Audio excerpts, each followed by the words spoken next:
Woo! Yes! Dobbs Day, bitches. Dobbs Day. My God. Let's feel our feelings. We're Let's feel our moving it feelings with out. Beyonce. Oh, shake it. Woo! Shake it out. Shake it Oh, out. Shake it you know out. we gotta shake out. Oh, Okay, wait. First of all, all right. You've got the skinniest white butt I've ever seen. Love it. Everyone, thank you. Thanks for joining us at our happy hour. I'm going to thank turn down. I'm going to turn Beyonce down. I'm going to turn Thank Beyonce you. down. Sorry, Beyonce. Y'all are joining us right now. Thank you. First of all, what a morning. What a morning. Let's breathe it in. Breathe it out. Take a good cleansing breath because that was some toxic stuff today. Say abortion is healthcare. Exactly. All right. So we got some drinks. We got some drinks. You Drinks. know, we believe in letting loose a little bit because a lot's on the line. We've been working hard. Yeah, I've been working hard. So what we have here is a Rogin Fizz. What? Because we're clever, you get it? Clever. Rogin Fizz. So here's what you do to make a Rogin. I'm gonna go ahead and make a double so that I don't have to shake it twice. Yeah. Do as you like. Hey. You know, each your own. If you want something else, We believe in choice here at Rewire Newsroom. choice. If you know you just want a juice, that's cool too. Really. Yeah. You do you. This is all about coming together in community, processing a little bit of what happened. I know I have a few things that I still want to talk about with Imani, but let's make a drink and we'll talk. Let's So what do I got to do? So- I got some ice in my shaker. Got your ice in to the start. shaker. Put some gin Okay. in the shaker. So some gin in the shaker. Some Rogin, which is really just low gin. Yeah, but, so you know, low, so, Rogin. and I said I'm making Laugh this track. a double, so that's a onezo and a twozo. And I'm making it a double because I'm making a drink for both Imani and I. I mean, if you want to make a double for you, I am not here to judge. Make it quadruple. Look, man. And You're an rodents. adult. You're grown. All right. You do what you want. What next? What next? Okay, So- grab a lemon and squeeze it. Okay. You're gonna squeeze it the way Mississippi has been squeezing abortion access. Am I right, people? Oh, she's so right. All right. For the people in the back. So all right. All right. So I got All right. one lemon. Hold on. I'm gonna do Yeah, another yeah, lemon, yeah, and yeah. then I'm gonna do something a little So fancy. you're gonna add 1 ounce of the lemon Hold juice on, to the cocktail hold on. shaker. Oh, she's doing fancy stuff. Look, I'm She's not- doing mixology. Look, you guys, I'm an Italian. She doesn't This mess is what I around. do. She doesn't mess around. All She right. knows her way around a lemon, people. So that's it. Okay, you're gonna add 3/4 of an ounce of simple syrup. Okay, so the simple syrup is in here. I made this ahead of time. She made it from scratch. I did. And you know, it's simple the fact that abortion is healthcare is simple. That's a simple proposition. it If I is say, you know what's simple? Abortion is healthcare, you'd be like, goddamn right. so simple. So simple. You can buy your own simple syrup, by the way. Yeah, you can. And if you want to make your own, it's just a cup of water and a cup of sugar and let it all dissolve and mix together. Boom. Easy. That's it. Easy, Easy easy. peasy. Next, shake. Like your Oh, mother yeah, made you? Shake like your mama gave you. Shake the cocktail shaker until it's well chilled. Chilled. Chilled Like like the our free speech rights of abortion providers. Free speech rights of abortion providers who are forced by states to lie to their patients and say that abortion causes breast cancer when it absolutely does not. Booyah. all right. Okay. That Then you're bitch going is- to want to strain the contents of the shaker into a highball or Collins glass, which we have Alright. here. Very fancy. Fair. That. Lovely.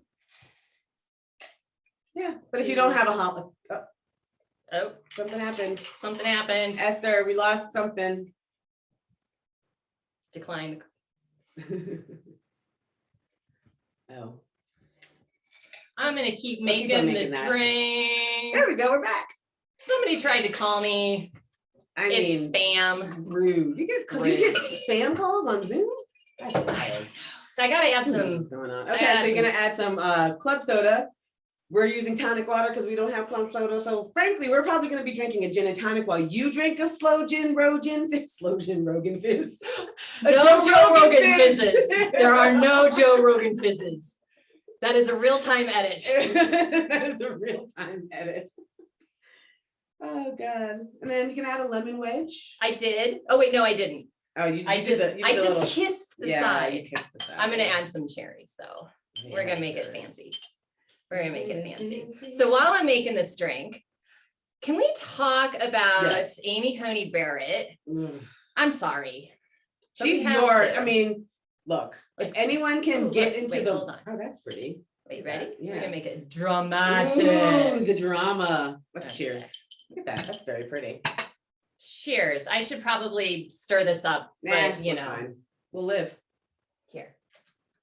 I got a pen. It's actually quite delightful. I got a pen. All right, let's do this. Amy Coney Barrett thinks Yeah. that apparently vaccine mandates, not okay. But gestational mandates in the form of abortion bans, Yeah. hunky dory. How does that work? How does that work?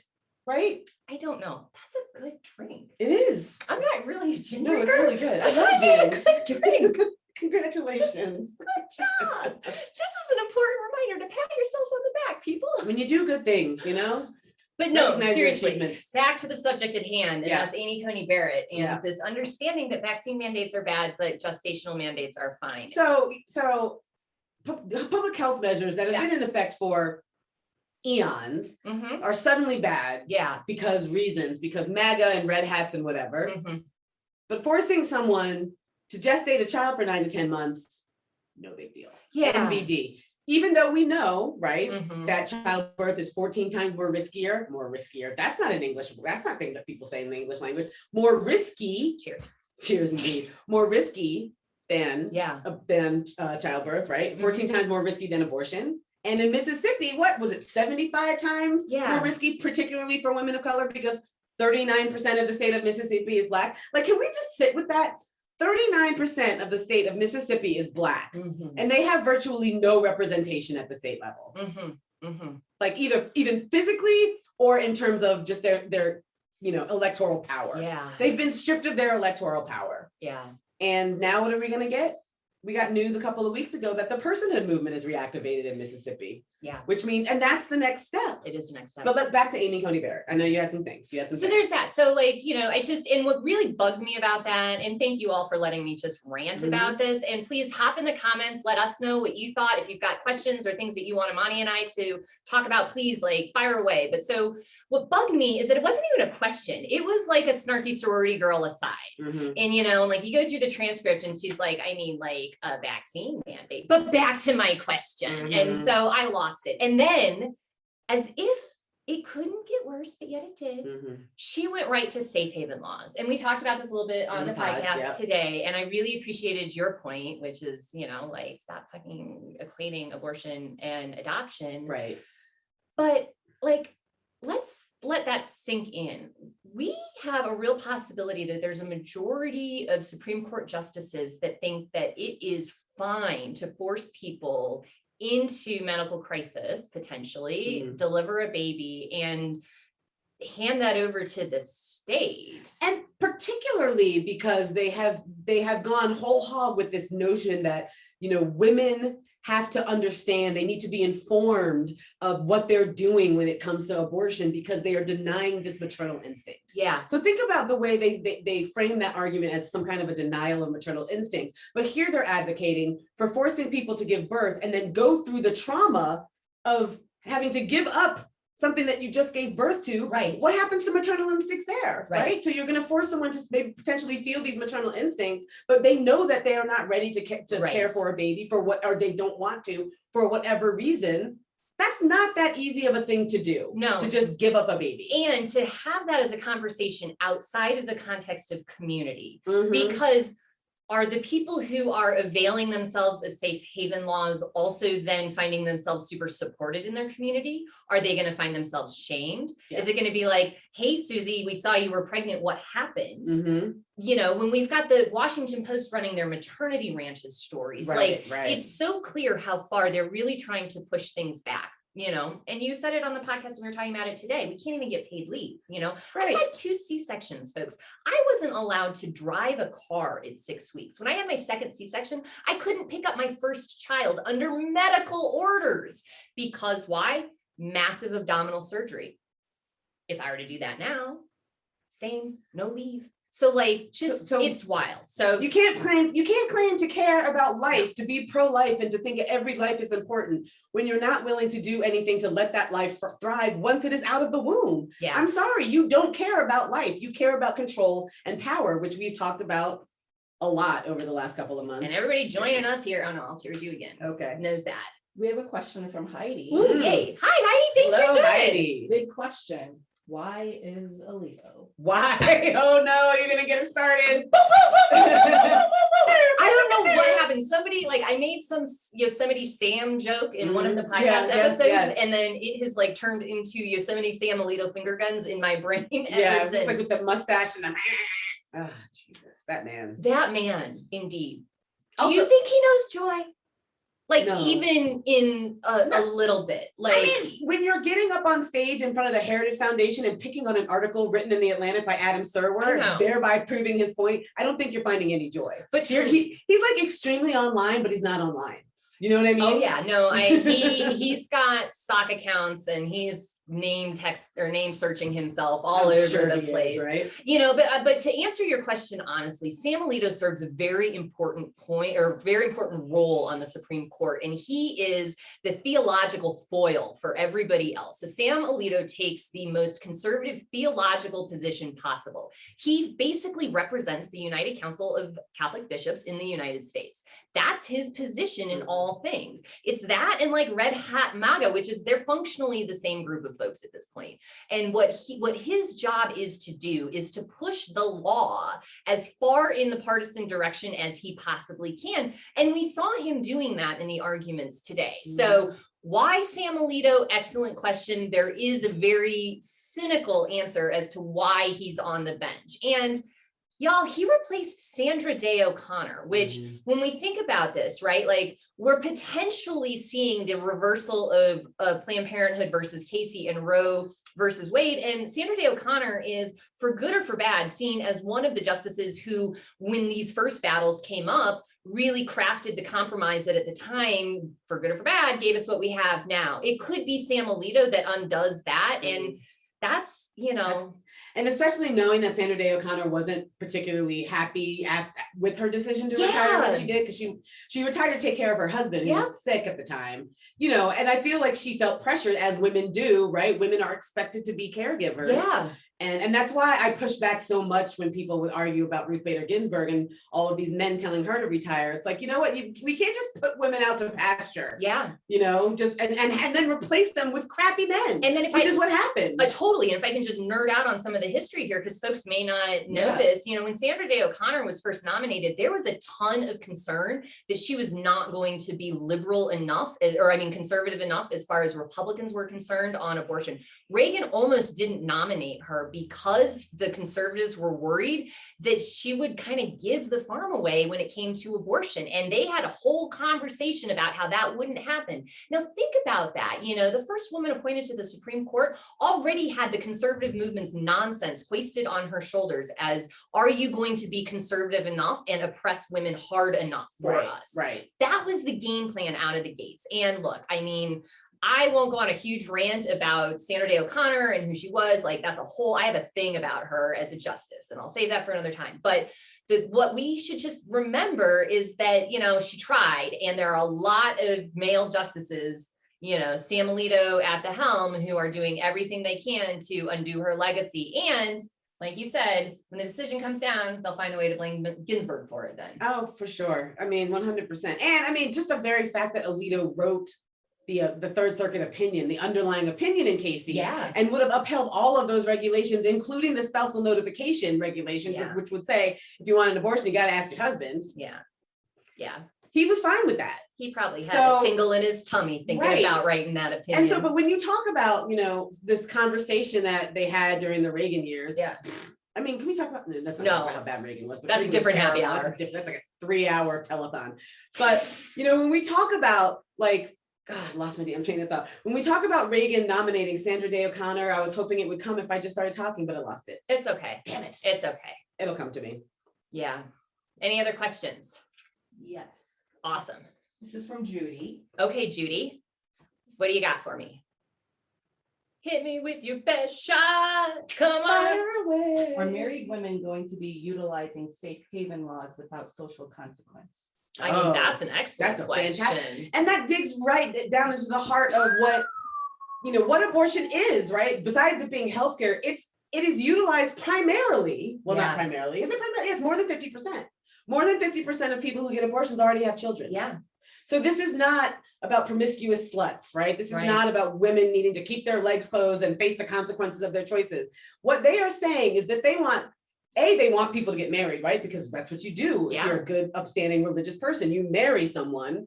But what they are saying now is that once you are in a marital relationship, you still cannot have sex unless it's for the purpose of procreation. Yeah. And even if you do, and you're trying your best with birth control and you mess up, that's too bad. And did you catch the part in arguments today where Justice Sotomayor recognized that spousal rape is a thing that Yeah. happens too? So good question. If you're a married woman and conceive as a product of spousal rape, if you're allowed to to avail yourselves of safe haven laws, I mean, I bet your spouse would have something to right. say And how about is it. that going to work?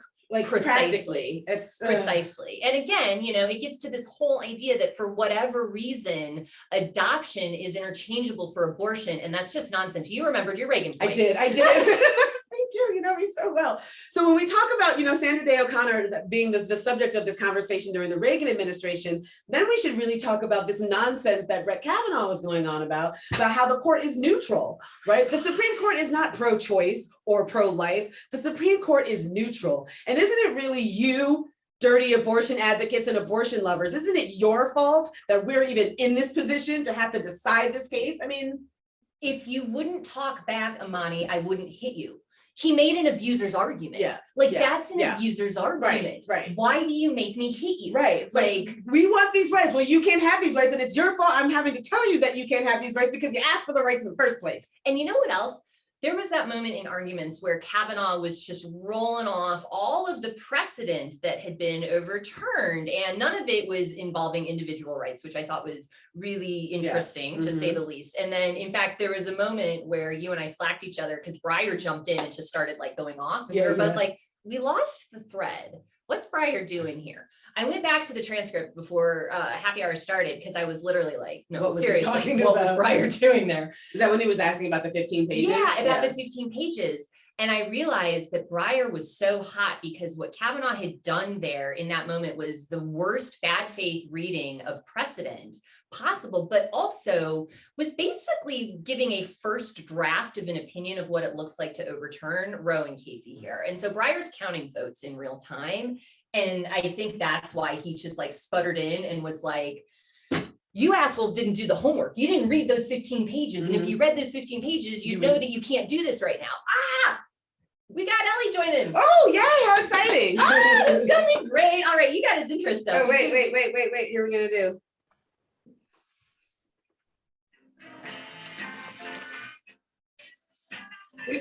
Elie needs the right intro music. What you want, baby, I got. All right. All right, thank you. We played him in. Thank you for joining us, Elie. Hello. Can you hear me? Oh, your hair is magnificent. Thank you. Magnificent. So you guys can hear me? Yeah, We perfectly. can hear you. Excellent. What's up? Nope, nothing, no big deal. Ain't nothing going on. How you doing? Yeah, this was a trash day, and it was a trash day that I anticipated for, I don't know, 20 years, right? Like the part of what people need to understand is that the conservatives did not wake up yesterday, last year, in 2016. They didn't wake up one day and decide they were going to overturn Roe v. Wade.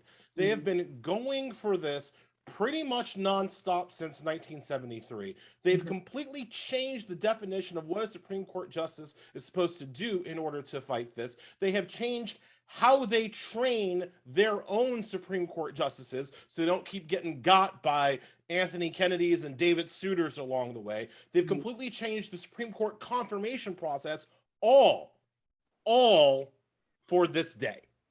This day is the culmination. It is the capstone on a generationally long conservative project. And But what do you have to say then about Brett Kavanaugh talking about how the court is really neutral? what a punk. And just there, okay, so there are a couple things about Kavanaugh that just people need to understand. He is easily the intellectually weakest justice on the Supreme Court. It is not even a chance for that. I can't. Just the raw intellectual quality of his questions is lower than everybody else's. They're transparent, they're self-serving. At some point, you think that he's actually talking down to people, but you realize that's the level at which he himself is capable of understanding the law. So when he asks, well, just to be clear, you're not asking us to prohibit abortions, isn't that right? No, Brett, everybody everybody understands that part of the game. Like, you're a Supreme Court justice, you're not on the Jimmy Fallon show. You don't need to go to try to lip sync your opposition to abortion, sir. So that was annoying. But then what is he actually saying, right? He's arguing for some kind of faux neutrality between the competing rights of a born alive woman and a fetus. Well, there are two obvious problems with that. One, it's not a competing rights scenario, because the fetus, before viability, when it cannot survive outside of a woman's body, doesn't have any rights. You know how I know it doesn't have any rights? Because it doesn't have any citizenship. It doesn't have to pay taxes. It doesn't have a right to healthcare or education or any of the things that a child at 0 years and 1 minute old has, that a fetus does not. That's how I know intellectually it doesn't have any rights. And I don't have to go ask God. I don't have to go talk to a burning bush about whether or not this thing, because I can look at documents and say, like, okay, this thing doesn't have what those things have, thus they must be different. That's how I can figure that out. So number one, this argument that they're competing rights is just ludicrous, right? But number two, just as obvious and just as ludicrous, when he's saying that we should be neutral as to who gets rights. Well, that's deciding who gets rights. Right. Because the whole point of a right is that the states shouldn't decide. The whole point of a right is that they're supposed to be, I believe the word is inalienable, is what the scientists used to call it, right? You have an inalienable right to certain things, right? And by letting the states take that right away, what Kavanaugh is saying is that, no, this actually isn't a right. And he either knows all of that and thinks that we're too dumb to keep up with him, or he doesn't know all of that and he's dumber than I thought. But either way, the level at which he is playing is so base. It's so low. It's so constantly concerned with what other people are going to say and how other people are going to think. And then this last point I say, I know I've been talking a lot. He just presents as a person who his entire life is about avoiding responsibility for his actions. So a subtitle to his entire colloquy this morning was, don't blame me for taking away abortion's rights, blame Mississippi, or blame Texas, or blame Tobin, or blame Squee, or blame anybody else but me. Right. Blame anybody but me. So, Elie, I want your take on Scott Stewart's argument and what I know we're going to hear. We're taking it back to the people. Yeah. That Roe and Casey is actually anti-democratic.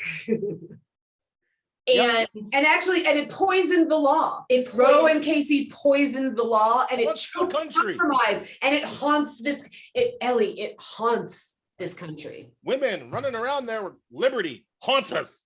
I wake up one day and think, oh my God, that woman, she might have control over her own uterus. What am I going to do? Where's my gun? I got to keep it close. That's their argument. I mean, it's taking it back to the people. No, this is not again, if it's a right, then it shouldn't be democratic. That's again, the whole point's right. For instance, I don't want whether or not I can be held in bondage to be up for a democratic vote, especially not in this goddamn country. Right. I don't want that. Now, because it wouldn't come out the way we wanted to. Right. I want that to be protected. Certainly, people who think that they need a private arsenal to defend themselves against the government or an 18-year-old black kid, they don't want their rights to own guns to be put up to a vote of the country, because they'd lose, and they know it, and they believe that because the Constitution says they have a right to have it, that shouldn't be a democratically argued about thing. Similarly, with a woman's right to her own body, what people want is their rights. They don't want a vote about whether or not they have rights. So this argument, again, that it's taking it back to the people is fundamentally ridiculous. But let's not forget the other, the fat end of the wedge, right? Because this taking it back to, as dumb as that argument sounds and as offensive as that argument is, that's actually the thin edge. The fat edge is that the minute we get to a position where we can vote on whether or not people have rights. It doesn't just stop in Mississippi. It doesn't stay in Mississippi or Louisiana or Texas or believe my count is 26 states that are controlled by Republicans in the state legislature, which will all significantly restrict abortion rights if Mississippi's law is allowed to be upheld.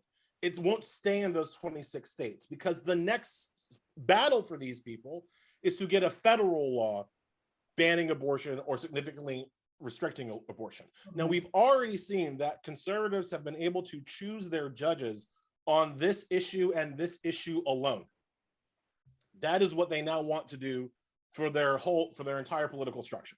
So that everybody running basically has to run on the Mike Pence line of abortion rights in order to have even a shot at winning a Republican nomination in a primary from dog catcher straight up to president.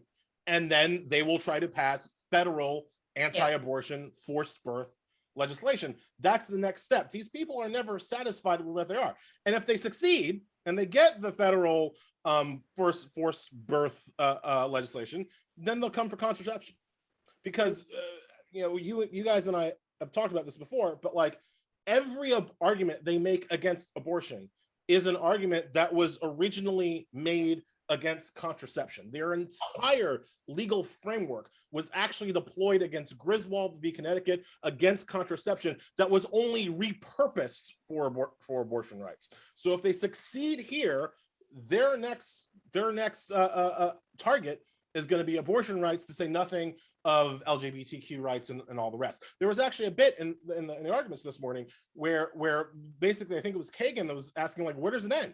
Yeah. If you don't believe this, like, what do you think about LGBTQ? What do you think about this? And it was just like, oh, we don't really have to decide that right now because we're only talking about baby murderers. Yes. So like, don't worry, pay no attention to the man behind the curtain. We're totally going to stop here. That's never, they're lying. That's never where they stop. That's never going to be enough for them. And you can tell it again because of the quality of their arguments, because of how they're arguing this case. All of these arguments can be used against pretty much any right that you can think of. So I have a question for you. Except for gun rights. Those are always going to be safe. But so I have a question. Why is it conservatives seem to not ever recognize or seem to ignore the fact that the 9th Amendment exists? Because Clarence Thomas was playing the real, caveman lawyer role, like, abortion, what even is abortion? Where do I find an abortion? How do you spell abortion? I mean, it was just like, I've never heard of such a thing. I know where the Second Amendment says. I know what the Fourth Amendment says. Can you show me in the Constitution where it says abortion? It's like, hello, 9th Amendment, have you heard of it? Look it up. There's so many different ways to attack it. First of all, the obvious thing, the thing that both Reichelman and Prelogger were both saying is substantive due process. You have it's under that thing. But Clarence Thomas doesn't believe in substantive due process, right? So it's almost like he's saying, show me where it says in the Constitution that this thing exists. No, you can't use that part of the Constitution. Right, exactly. Well, but that's where it said, well, no, you can't use that part, right? Show me how to drive this car. Okay, but you can't use the steering wheel. Well, what? Well, I'm supposed to blow really hard? No, it doesn't work that way. Oh, you see, cars are bad. Like, no, you idiot.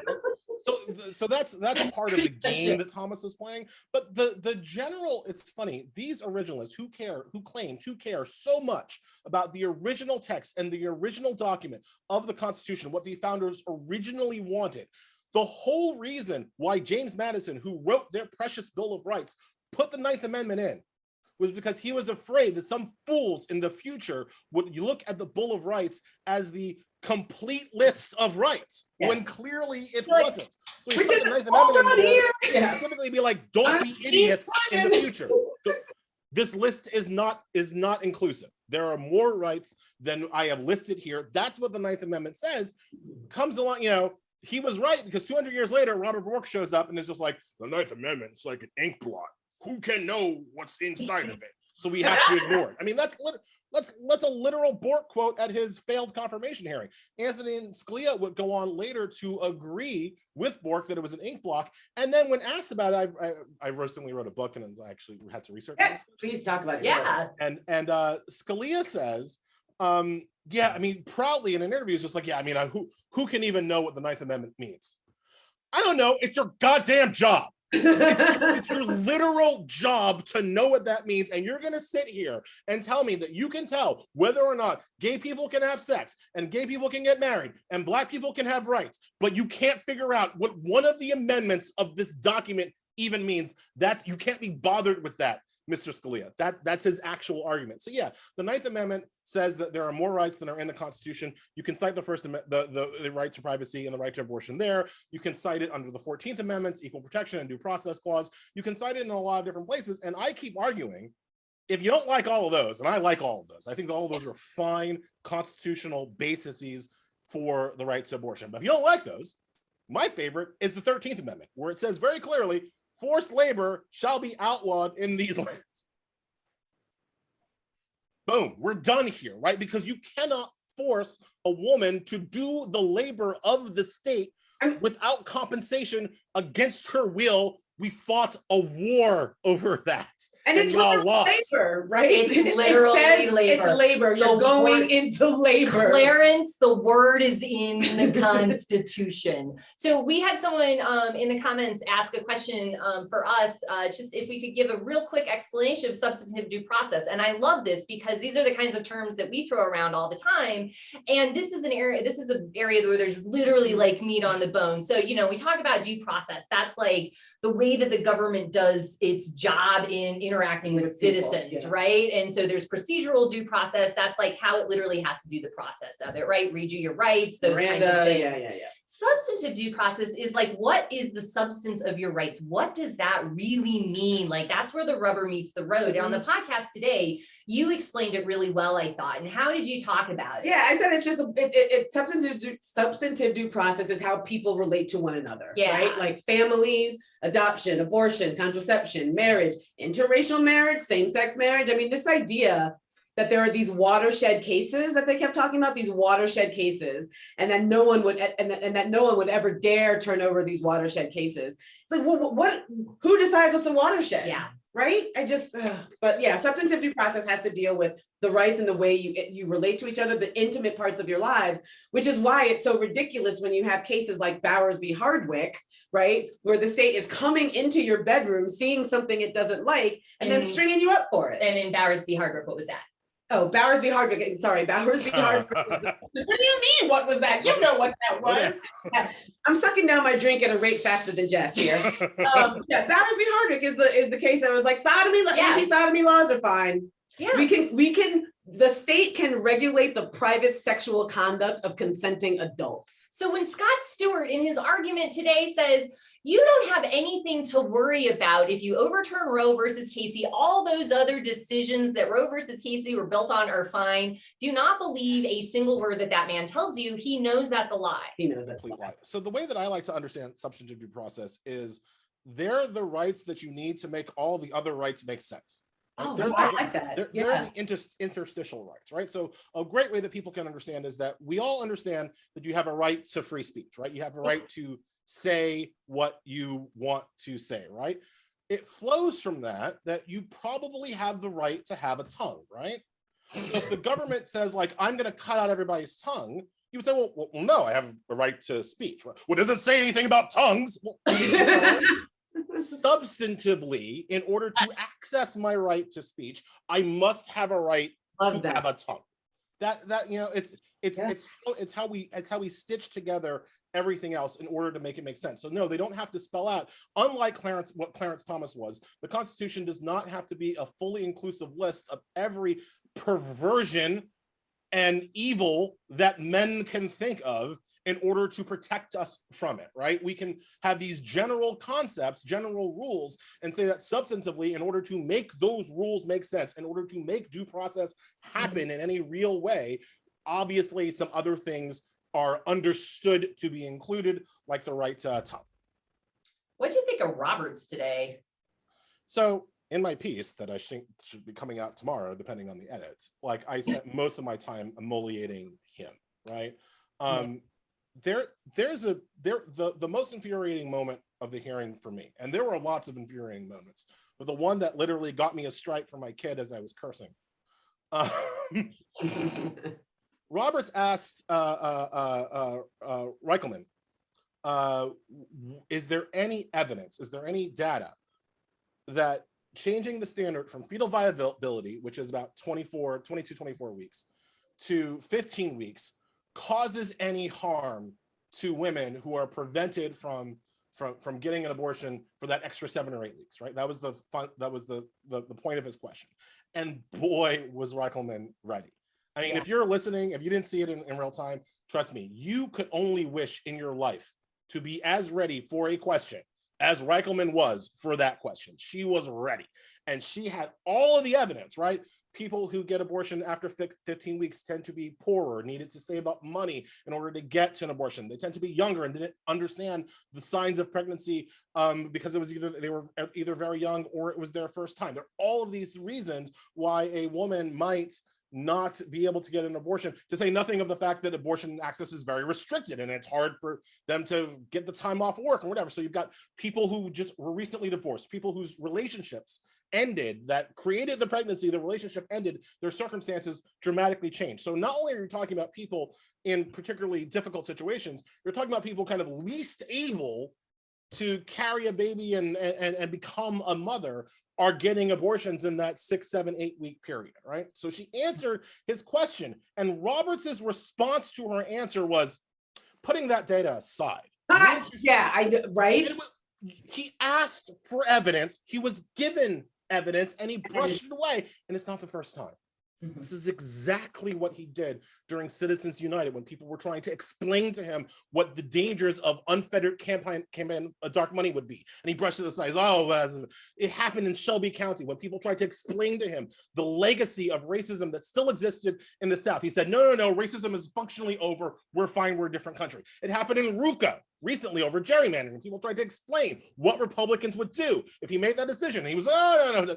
So Roberts has this history, this annoying, bad, evil history of asking for evidence, receiving evidence, and then ignoring the evidence because it doesn't fit his narrative and it doesn't fit his ideology.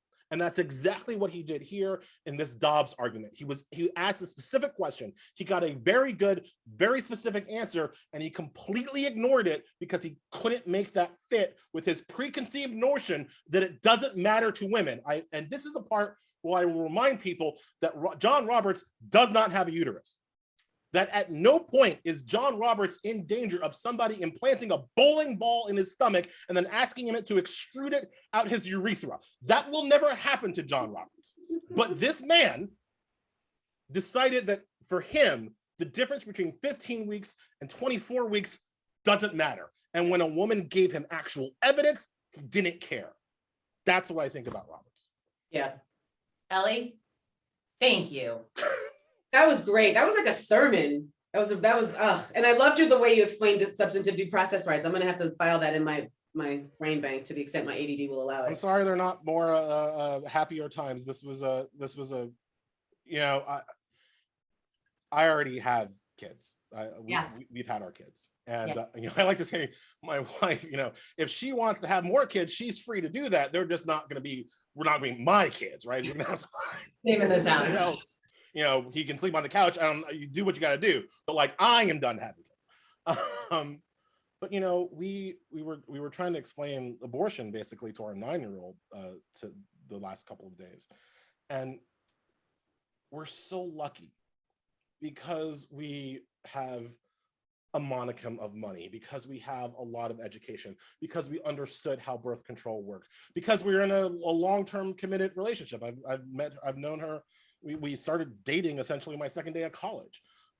That before we had sex, we had conversations about, well, what's our plan and what are we going to do and how's this work? Oh, we can't, like, we had that restraint, right? By the time we got to wanting to have kids, we had conversations about what we would do if this happened, what if she got sick, and all within our personal choice, not having to run our decisions by Ken Paxton, right. Not having to ask permission from Father Oshana somebody, right, about what we would do for our family. And the thought that these predominantly men, all conservatives, are just going to sit there and take it away because they can.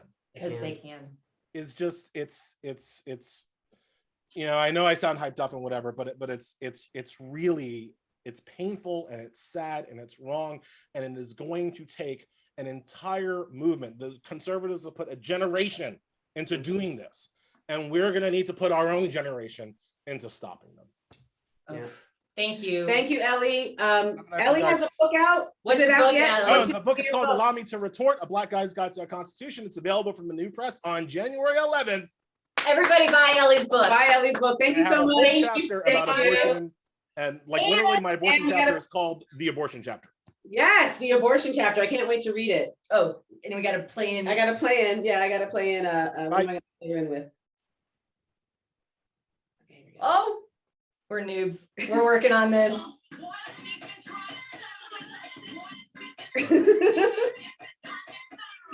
Andrea! We got Andrea Grimes. Texas in the house. Houston, baby, Austin, Texas, baby. Texas ladies. So good to see you. So good to see your face. Thank you for Hi, y'all. How you doing? I have beer. Yeah. I have beer is how I'm doing. Well, cheers. Honestly, if it weren't for y'all, I would have had many more beers much sooner than this, but I was like, I gotta stay on point for Rewire. We're drinking gin. We're drinking Andrea. gin. You don't need to be on point. So, This was a day that deserved some drinks. Indeed. Yes. How's it going in Texas? yeah, like what's the vibe? Well, in Texas, abortion has been functionally inaccessible for over 90 days, 93 days now, 92. And it sucks. Yeah. I think there's a lot of good data out there from Guttmacher and TextPep, but there are not clinical legal abortions happening in Texas after 6 weeks. So this has got to be a wild time for you in particular, as somebody who has been in the movement for repro for a while now. And I just, first of all, grateful for everything and your voice in this space always. Mhm. And because you have this ability to really cut through the nonsense and remind folks, the people are really the ones feeling the brunt of this. How are advocates holding up now? Like, I'm not asking you to speak for everybody, but I do think that there is a real curiosity and just sense of oh my God, can we give you all a big hug? Hold some stuff, because 90 days with the SBH just out there lingering, and then to go through oral arguments in Dobbs. Yeah. With the court being I don't know, is it really bad if there's no abortion? What even is an abortion? Who could say? Yeah. Is that must be the fucking upside down for you right now? I mean, it certainly sucks. I think that I'm speaking only for myself. Having covered repro in Texas and the South for 10 years. Mm-hmm. What's weird is that we were always coming to this place. Mhm. 10 years ago, when I wrote the very first article I ever wrote about Texas lawmakers trying to defund Planned Parenthood, we were gonna be here someday. Yeah. We were gonna be here, right? And I think that the frustrating thing, on top of the fact that it's appalling, that our abortion ban is appalling and inexcusable and unconstitutional and harmful and deadly, right? It's really weird to be able to look back on the last decade and see every single point where we were always going to be here for a variety of reasons, right? It's not because Texas advocates didn't fight hard enough. It's not because our arguments weren't good enough. It's not because we were afraid. It's not because we didn't show up. It was because every obstacle that was in the way, and the obstacles were not always on the right, prevented us from being able to do affirmative, people positive, abortion positive, repro positive activism and pass good laws, pass good protections. And it's just, it's so exhausting. It's so exhausting. It's super, super sucks. How can we help folks not sort of say, well, screw it, it's over, I'm done. Like Imani and I talk and think about this all the time. Like, how can we not demotivate people while at the same time being very clear-eyed about the reality? Right. Yeah. Well, so that actually, I think I have an answer to that question, which is the reason why I'm not like under the table wasted right now. Which is that number one, there are amazing and wonderful organizations here in Texas that are fighting on every fucking front, right? Can I cuss on this? Am I allowed? Okay. So you've got all of the Texas abortion funds, you've got Avow, you've got Due Process, which helps young people, right? You've got Fund Texas Choice, which helps people travel, which they have to do now. So there's all like donate your money, fund abortion all day, every day, right? But you know, if we're staring Clarence Thomas in the face and nothing we can ever say to that man is going to change his mind, or Amy Coney Barrett's or Neil Gordon, you know, right? What can we do? It does feel helpless. However, and this comes from my time doing advocacy work at Flint Howling for reproductive justice, we can educate ourselves and each other on self-managed abortion. We can learn the risks associated with self-managed abortion legally. We can avail ourselves of knowledge around pregnancy criminalization and understand why and how pregnancy criminalization, irrespective of any abortion ban, right? Why and how those things happen. And all of that has to do with making sure that we're coming to our work with an intersectional analysis, which means we believe, trust, and support the experiences and expertise of people of color, of trans people of color, of Black women, of Indigenous women. You know, there are things that we can do that we can empower ourselves and each other. And that's something that no Supreme Court justice can take away from us. It's not something that Ken Paxton can take away from us, or Greg Abbott, or anybody, right? Like, we can share information safely and legally that we have about how people cannot be pregnant if they don't want to be pregnant. And we can educate each other about the risks associated with criminalization, and do adjacent work, right? Work around defunding the police, addressing systemic injustice, you know, addressing systemic racism, right? All of those things that come together that are at the heart of abortion bans, which are fundamentally racist, classist, and sexist. You know, we can do that tangential work that builds strong interconnected movements in the meantime, so that we don't have to fucking wait on the Supreme Court to do the right thing ever. Yeah. People power. That's a word. That is a word. That's a word. Good word, because I've been kind of saying the same thing. Like, all right, we got to get past the, oh my God, is this happening stage? Yeah. And get to the, what are we going to do in the future? What are you willing to do? Are you going to, and I did a South by Southwest panel about this literally in 2018, where the entire basis of it was, if Roe were to go, what are you going to do? And I literally started saying, raise your hand if you're willing to break the law to help someone get an abortion. I said, you know, you don't have to, obviously, I don't want anyone.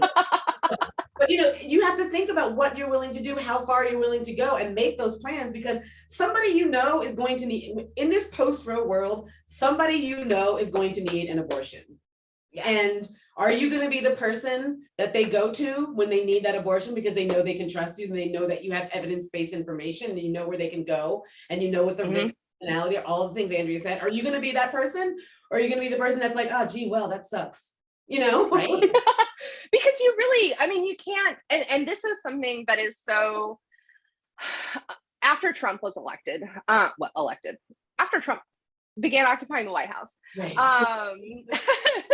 I wrote a couple of pieces because there was sort of this like, sort of blue bubble panic. How are we going to resist? What do we do? The sky is falling. And like, bitch, the sky has been falling in Texas and the South and the Midwest. Like, red states and red geographies and purple geographies know how to fight this shit. Yeah. And we also know that, like, yes, we have to fight for voting rights. And we have to fight against racist voter disenfranchisement, but sometimes you just fucking can't. Yeah. Like, there's just no amount of like mad you can be, or necessarily even marching in the street you can be, that's gonna, set the dominoes in place to, sort of retroactively fix decades of racist shit, right? And so, but grassroots activists at the state level have known for decades, have been building coalitions for decades, have been building expertise for decades on what you do when you can't trust anybody in power to do for you, or that the people who will do for you in power literally cannot, because there's 2 of them versus 2,000 of the other one, right? Right. So folks in Texas, folks in the South, folks in the Midwest, y'all know this, it's been a post-Roe world here. And it's been a post-Roe world in a much, grander scheme, ever since the Hyde Amendment, which disproportionately affects, low-income folks and women of color's ability to get abortions, because it bans federal funding for abortion. And Henry, when he enacted that, originally said, specifically said, I can't ban abortion, but I can block poor women from getting it. No, I'm going to. He said those words. He said those words out loud. He said those words. He said his goal was, look, I can't, because of the Supreme Court, do this thing, but I can hurt these people specifically, and I'm gonna. I mean, it's built-in discrimination. Yeah. I mean, the government is supposed to be ostensibly anti-discrimination, right? Wink, wink. It's built-in discrimination. Yeah. Yeah. What was your favorite part from this morning, Andrea?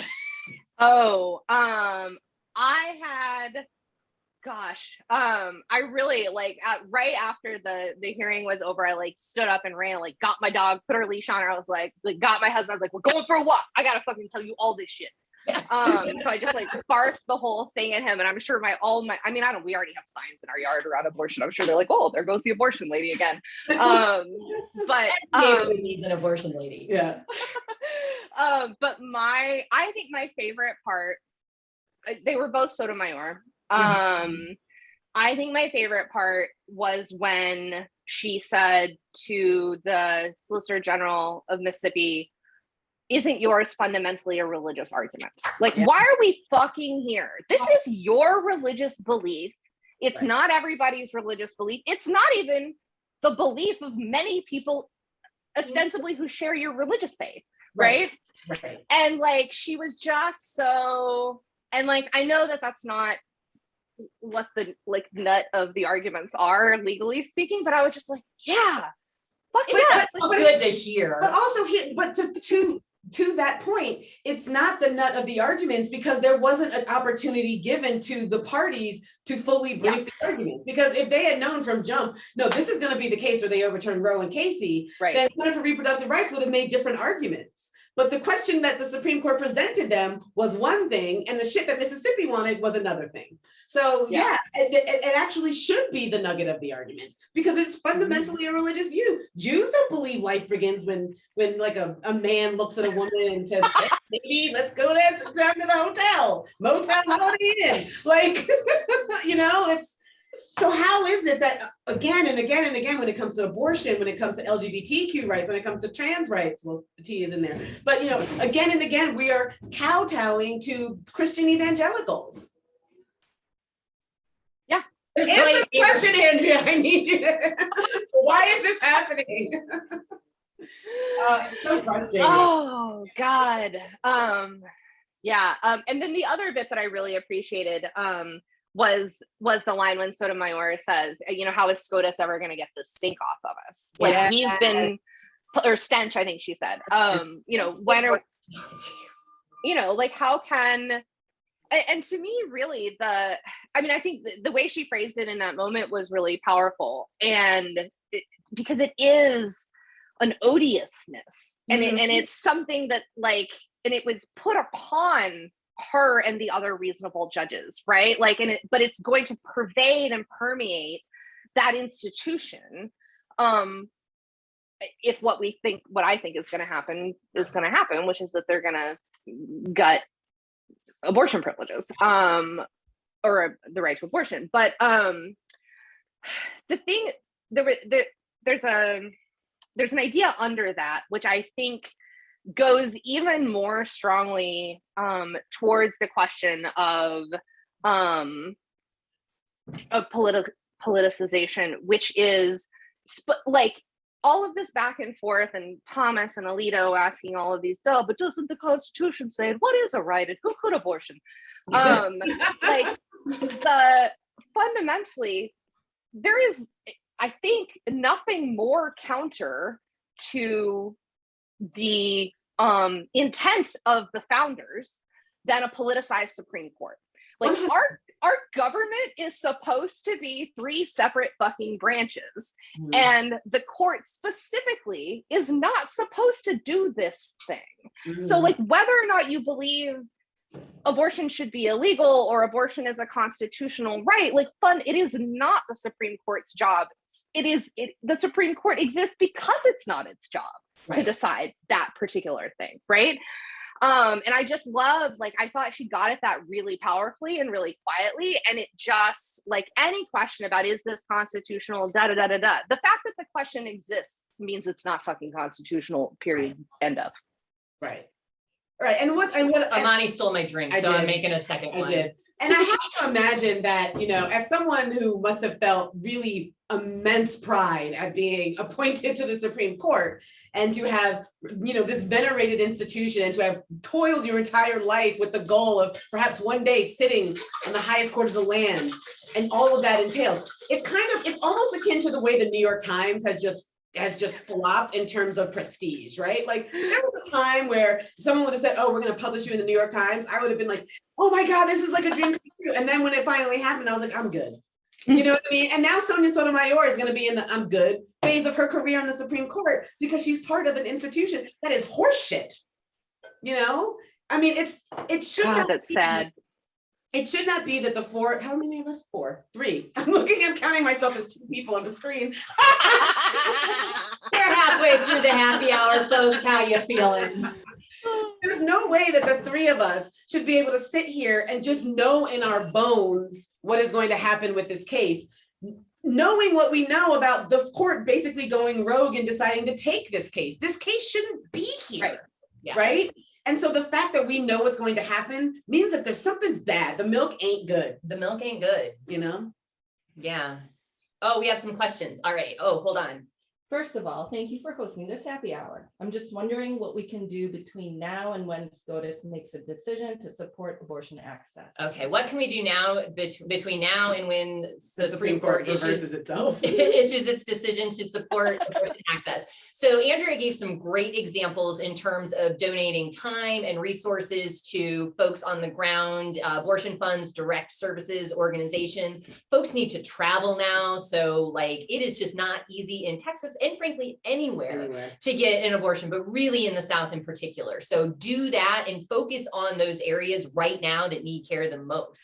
What else? I would add, make sure that you check in your state to see what infrastructure is already there. Don't try to recreate. I'm seeing people on Twitter talking about, we're going to start an underground railroad and, you know, blah, blah, blah. We're going to do all these things. Please don't do that, because there are groups that are already have the infrastructure. Just ask them, what can I do to help? Absolutely. Any ideas, Andrea? Yeah, can I do a little bit of self-promo? I want to put a thing in the chat that I wrote on September 1st when SB 8 passed in Texas. Yeah, do it. So this is from my little wanky newsletter that I do. But a couple of things. So I already talked about this, but educate yourself on self-managed abortion, especially self-managed abortion with pills. Medication abortion, self-managed, is tremendously safe, medically speaking. Pills people can order from the internet are vastly the same fucking shit you get from the doctor anyway. And there are numerous resources, phone hotlines, online hotlines that can offer people support if they want to self-manage their abortions with pills. So know that information, spread that information. And once you know that information, stop fucking fear-mongering about back alley abortions. Like, I'm not saying that those never happen or that people might not do unsafe things presently, but we have abortion pills. People can get them. The risks are legal. They're not medical. Don't scare people away. Make sure that you're sharing good fucking information, right? And then, thirdly, I would say support organizations on the ground, especially local and progressive grassroots reporters and journalists. Yeah, I mean, obviously we're all Rewire fans here, which is great. Andrea's Rewire alum, to those who don't know.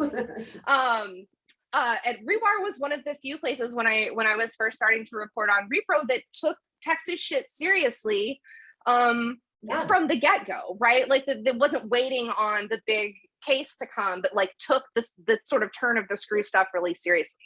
There are people in Texas who are covering that stuff. Mary Tuma is wonderful. She's at Tuma Time, TUMATIME, on Twitter. Please follow her. Follow Sophie Novak at the Texas Observer.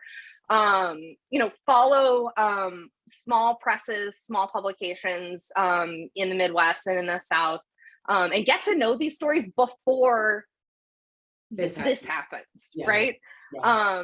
I think those are three, and just fund abortion, just all day long. Fund abortion. Fund abortion all day, every day. And, thank you. Honestly. Thank you. Yeah. I gotta find a good song to play in Liz. Thank you. We are so psyched. We are going to have some contributions from Andrea up at Rewriter News Group. Look for that coming up. We are excited to have you. And yes. Liz. Cheers. So we have Liz. We're saying bye to Andrea and hello to Liz. We're doing Free Your Mind because she got freed from arrest. I did. I never know when I'm on and when I'm not on Zoom. It's like, am I on? Am I not? What's happening? I'm old, apparently.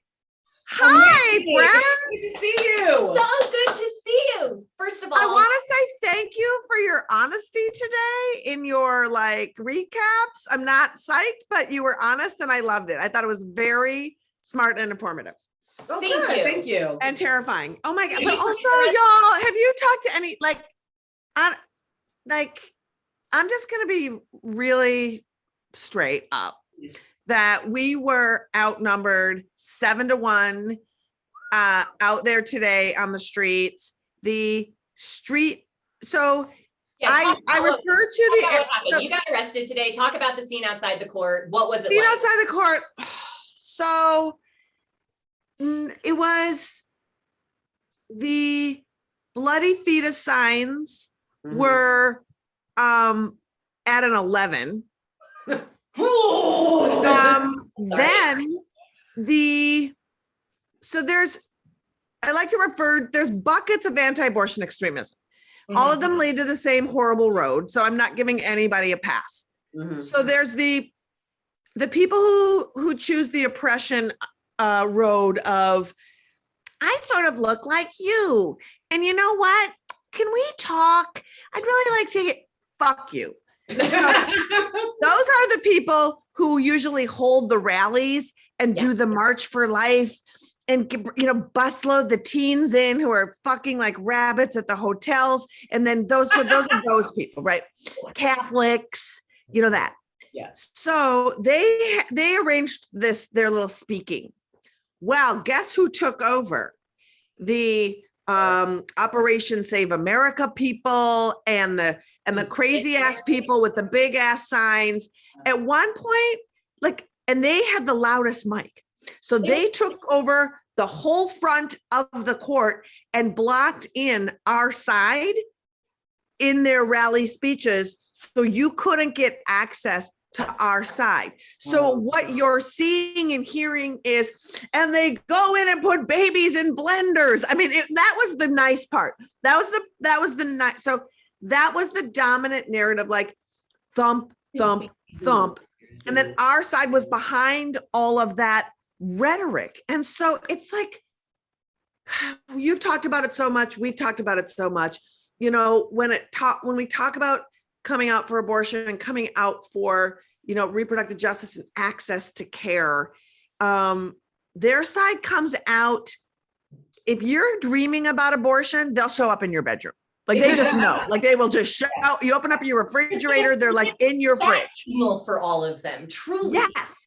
Our side, it's hey, the Supreme Court's hearing a case that could upend 50 years of precedent and access to abortion. And people I've got Peloton. Can I maybe, like, it was so incredibly frustrating.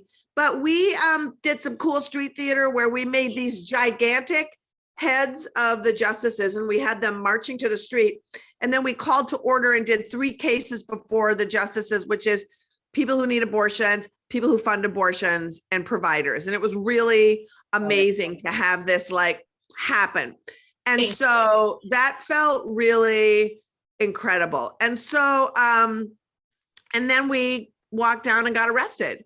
And there was about 40 of us that got arrested. And I just felt like, I'm glad I did it, but I feel like we just need to learn better movement wise, like how to do imagery, we have to make signs that are bigger than those big signs they have that can stop them, And so I feel like haven't had a chance to hear the arguments yet. That's what I'm doing tonight, because we're talking to y'all tomorrow on our new show, which I'm hoping I'm already going to ask you, like, will you just be our legal people that we go to all the time? Because everyone is obsessed with you on my staff and me.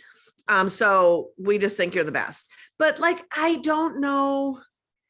I read what you wrote. I read a couple of other folks, and I'm just, we just need to be figuring out what a world is like without Roe and what that means and how we're all active in it.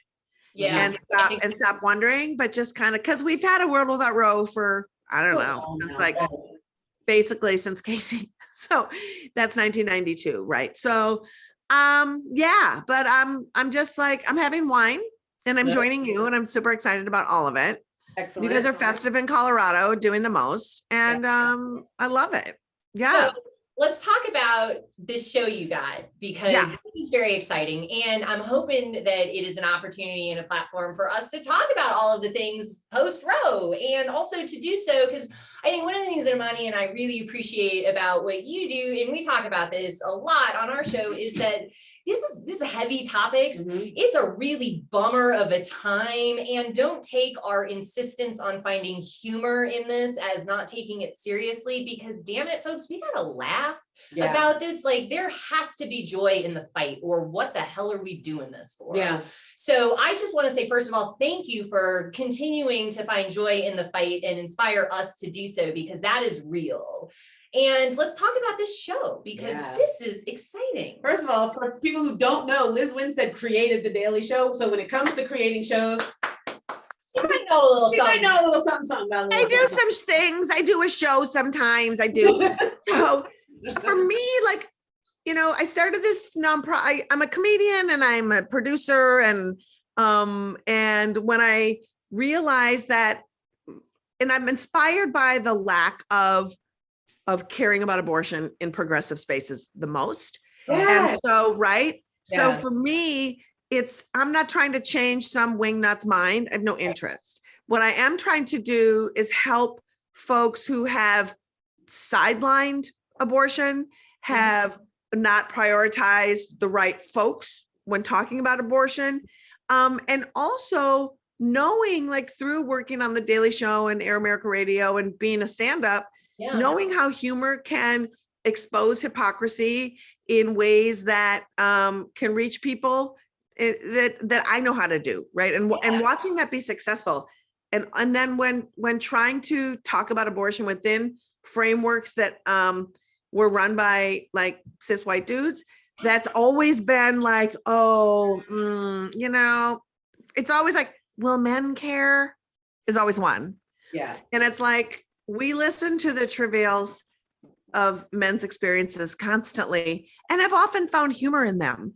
And also, stop acting like it's not an issue for you. You're probably the head writer of some fucking talk show because your girlfriend paid for the birth control in your relationships or wherever and had an abortion. And where is she? And here you are, the head writer of a show. I don't want to hear about it. You should be worshiping the ground that birth control and abortion gave you.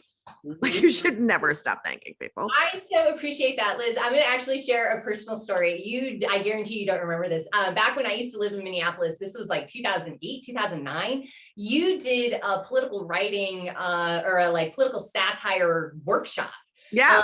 And I think it was maybe at Psycho Susie's or somewhere. No, And we did it downstairs on 46th and Bryant at the coffee shop that used to be there. Yes, I signed up for that. And I took it, and it was when Kansas was doing their omnibus bill, and I was so nervous. I was like an adjunct professor and like teaching, and I was like, I think I want to do this, and Liz is doing this workshop, and I don't know, like this is way outside my comfort zone, and I'm going to talk about abortion. That's weird. And I went, and you were like, no, that's funny. And I was like, oh my God, Because Lizz Winstead thought that was funny. Yeah. And I did a whole thing about it, and I just wanted to say thank you. Oh my gosh, I'm so happy. So, the whole thing is, we have to talk about this issue a lot because as we've seen and as we all know, we talk about abortion when hairs are on fire, when we're at the Supreme Court, when Georgia happens, Mississippi happens, when things are about to just be terrible. And it creates two things. It doesn't allow people to learn about how to stop things in their tracks, possibly. Right. But more to the point, you have a lot of really trash ass journalism around it because you don't know enough to give context. You don't have people who have historical knowledge of what's been happening. And so you get these scratch the surface pieces that are sometimes often just ill-reported.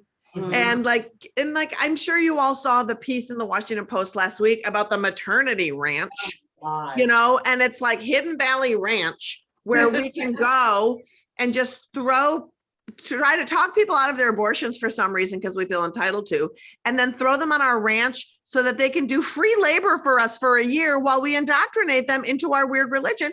And this story gets posted as, look at what the right wing is doing and helping with pregnant people. And it's like, what are you talking about? First of all, we should have a government that gives people these same opportunities, money and help and all this stuff without indoctrination and free labor.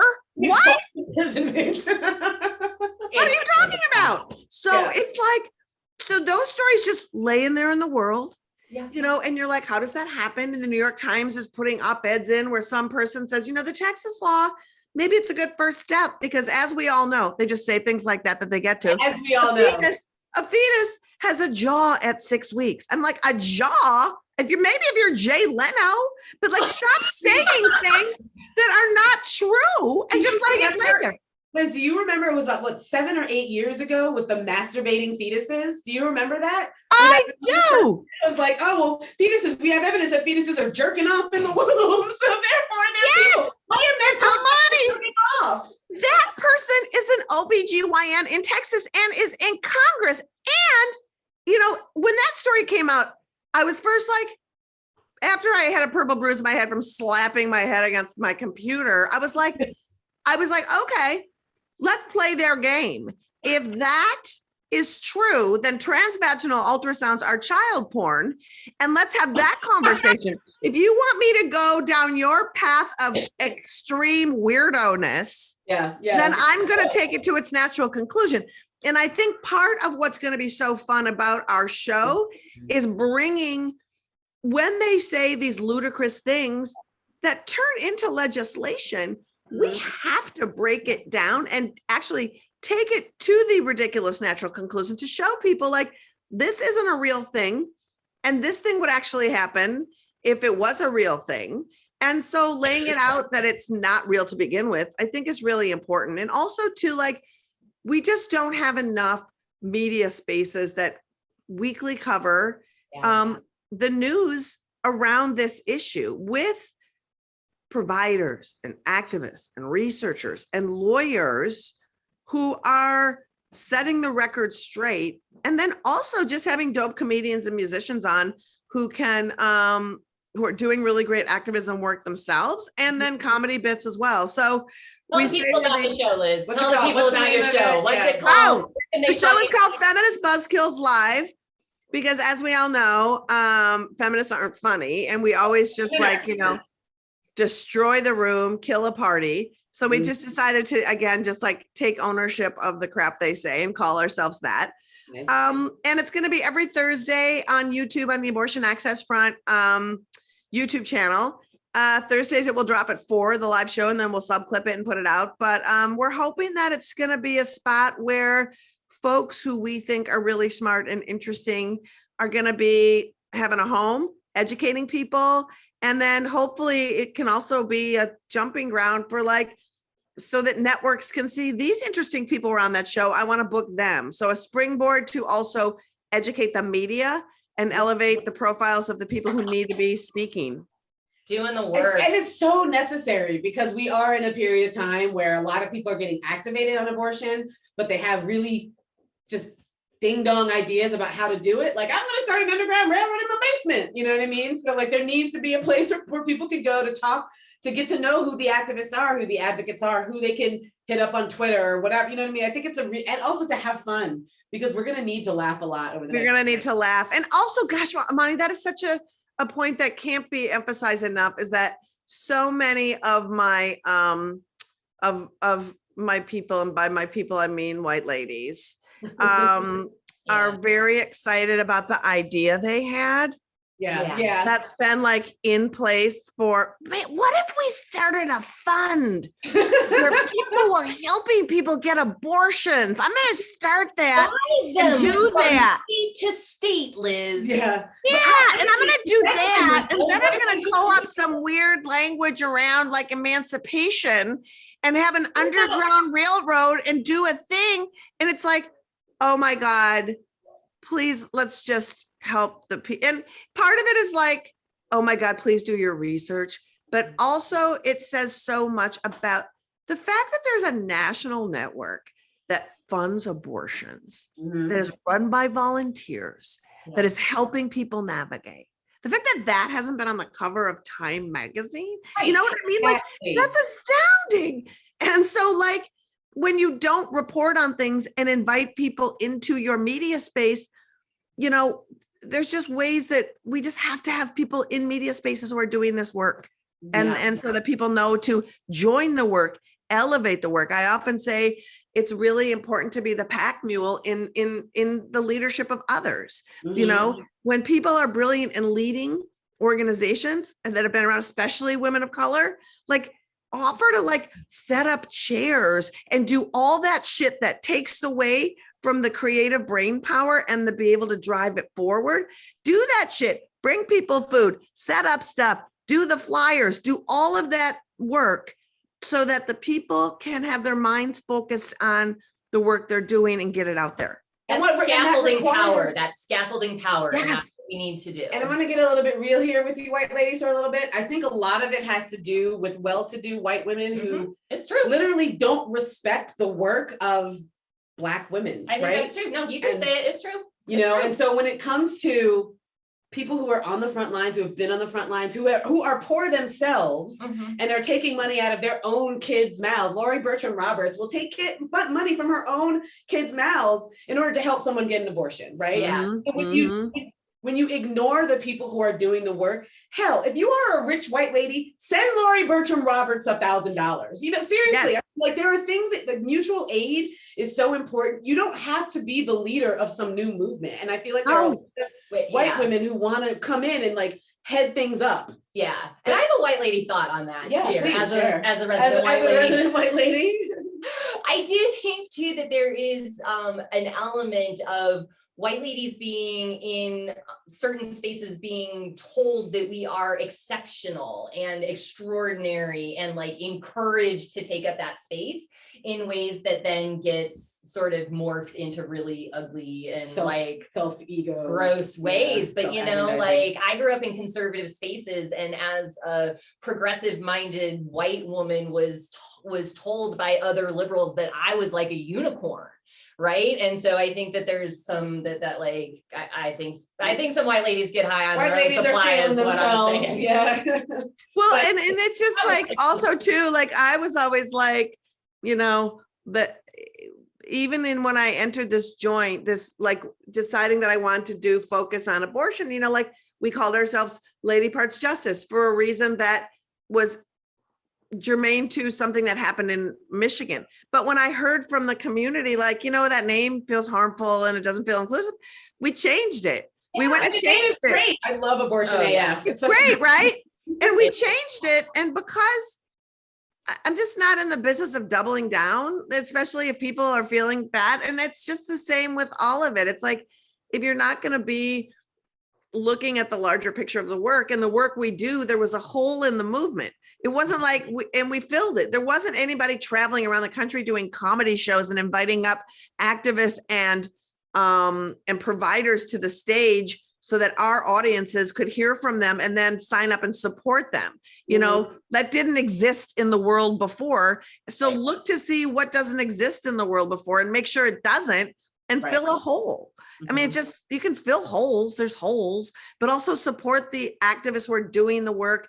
And they're doing it better. Like, to think that you can go into a space knowing that all of these like laws are harming low-income folks and people of color the most profound way. Why would you as a white person think that you should be leading that change when it's not your community? Like, I don't understand. And to think that somebody from those communities aren't leading them is gross and entitled. Like, why would you think people aren't doing that? Like, that just I need to speaks of white supremacy. Yeah, it's white saviorism. So your night's not over yet, is it, Liz? You know what? At this point, I've gotten so much stuff happening. So my night might be over. We may be having a technical difficulty because of power. So we're working on a power. We didn't have enough power for our big thing that we're gonna do. So we're seeing if we have a power source to fix it. So I gotta go power source hunting afterwards. Okay. Maybe it's very exciting. I got my black suit on. I don't know. You know, the good news is my partner in crime at Abortion Access Front, Kat Green, is she's not only just this incredible managing director, but she's like a mechanic of all things. And so like, she can fix anything, she can do anything technical. She's also like a shooter editor, like she is a unicorn. So she's she might be making something in the backyard right now. She's kind of like Velma in the Mystery Machine. She People just want to makes know if things. they can get your hat. Oh my goodness. Isn't this the greatest? First of all, it is I'm from Minneapolis, Minnesota. So, oh my God, abortion, you betcha. And Imani knows accent. I can turn this accent on a dime.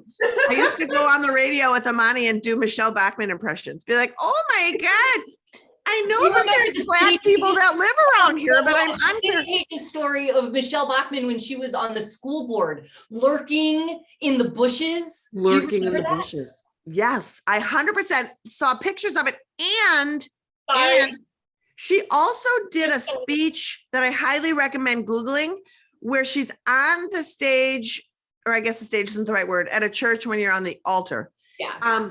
Speaking and telling the parishioners that she's hot for Jesus. I remember the hot for Jesus. I remember hot for Jesus. Anyway, It's real cringy, but it's great. So anyway, I didn't answer your question. So the North Dakota Abortion Fund made these hats, and I reached out to my friends in Minnesota and I was like, missed opportunity, but they're so good. So I can't remember what their website is, but if you go to NANAF, the National Network of Abortion Funds, and find the North Dakota Abortion Fund, you can find them and you can get this hat. And they really need the cash because they're servicing like a lot of folks. They're the only clinic in North Dakota that provides abortion care, the Red River Clinic. And so these folks are really great. And they're helping people in like Montana and like all those like big sky states that have very little access. Yeah, we talk about the South as an access desert, but really that part of the North and the like sort of Rocky Mountain Northwest region right there is really is in top. We had a piece up about Montana, and I know that folks, you know, North Dakota is a possibility for them as well, which is just wild to think about. The amount of geography people are trying to traverse just to get basic reproductive health care. It's just for sure. So abortion, you betcha, get the hat. It's real good.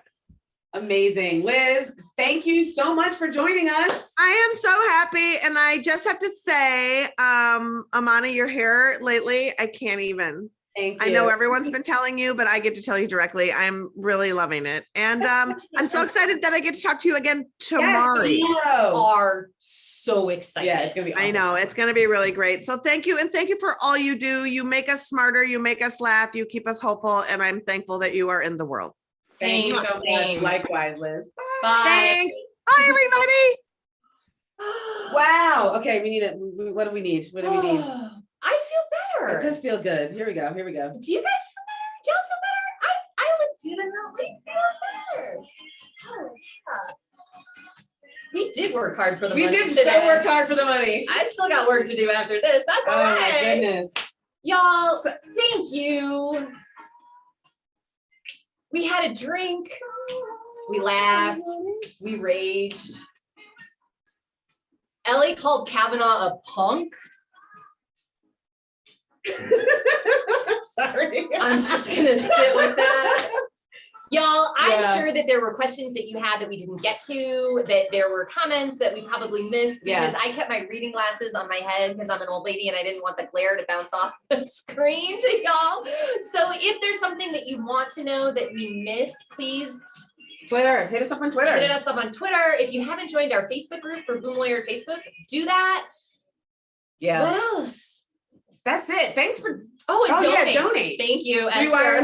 Newsgroup. Our producer here over here, Esther. RewireNewsGroup.com. Bagels, as we like to call her. RewireNewsGroup.com/donate. Please. Please give what you can because You heard Liz, it is not an easy time to be a journalist in the abortion repro spaces right now. There are interlopers. and to be perfectly clear, Jess and I are literally the only two legal journalists in this country that focus solely on reproductive rights. It's the only two. The only two. It's true. So We need more. we need more and we need your money. So Your we can money keep gets us doing what more. we do. Yeah, yeah. So Thank you. yes, yeah, thank you. Cheers. Cheers, y'all. Thanks for joining us on Dobbs Day, bitches. Stay positive. We're gonna Things get aren't through great, this. but we're gonna get through this. Things aren't great, but we're gonna get through this. They aren't great, right? I mean, it's true. Things are not great, but we're gonna get through it. On that note, we'll see you on the tubes, folks. See you on the tubes, folks.